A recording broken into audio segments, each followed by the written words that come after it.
Okay, Assalamualaikum warahmatullahi wabarakatuh. Mungkin korang tanya kenapa Yusuf ada mainan. Nanti Yusuf akan explain. Jom mula dengan intro dulu. Selamat kembali ke YouTube channel Ucap. Mari kita belajar tentang perkara yang baru.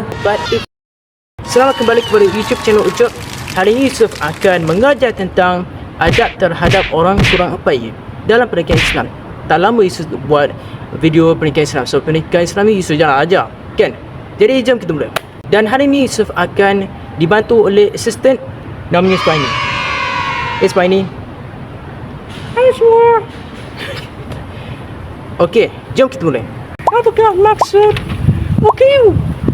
Okey, OKU itu maksudnya orang yang tak boleh melibatkan diri secara elektif dalam masyarakat dari segi fizikal, mental, intellectual ataupun pancindera. Contohnya orang ada autism, ada disleksia, ada orang yang naik kerusi roda, buta, bisu, macam-macam ketidakupayaan. Okey, bagaimana sekarang kita dah tahu maksud OKU, bagaimana kita nak menolong orang OKU? Bagus tu soalan Spiny. Yeah. Sorry Spiny. Antara cara untuk kita menolong orang OKU ada 3 aspek, iaitu dari segi ibadah, emosi dengan fizikal. Dari segi ibadah pula, kita boleh menyediakan kemudahan untuk beribadah dengan selesa. Contohnya tempat wuduk orang OKU.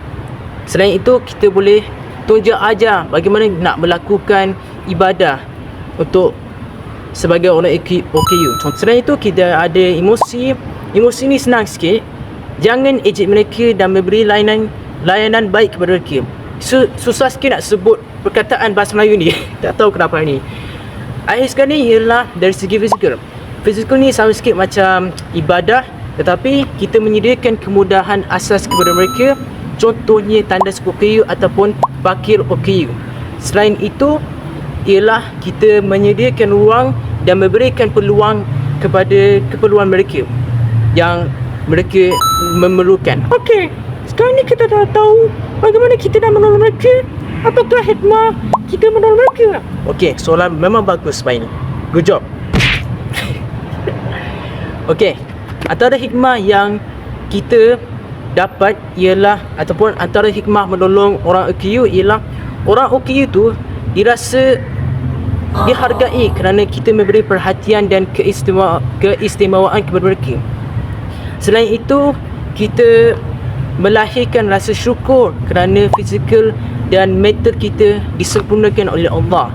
Seterusnya ialah kita memupuk sifat kebersamaan terhadap semua golongan masyarakat supaya mewujudkan perpaduan. Dan akhir sekali ialah dapat memudahkan orang OKU melakukan urusan harian. Jadi itu sahaja saya nak ajar. Topik ini pendek sikit, tapi tak apa, asalkan saya bercakap dan merekod video sebanyak mungkin saya boleh. Kata ini tak sesuai, salah grammar ni. Sebanyak ikut kemampuan Yusuf. Okay. Bye.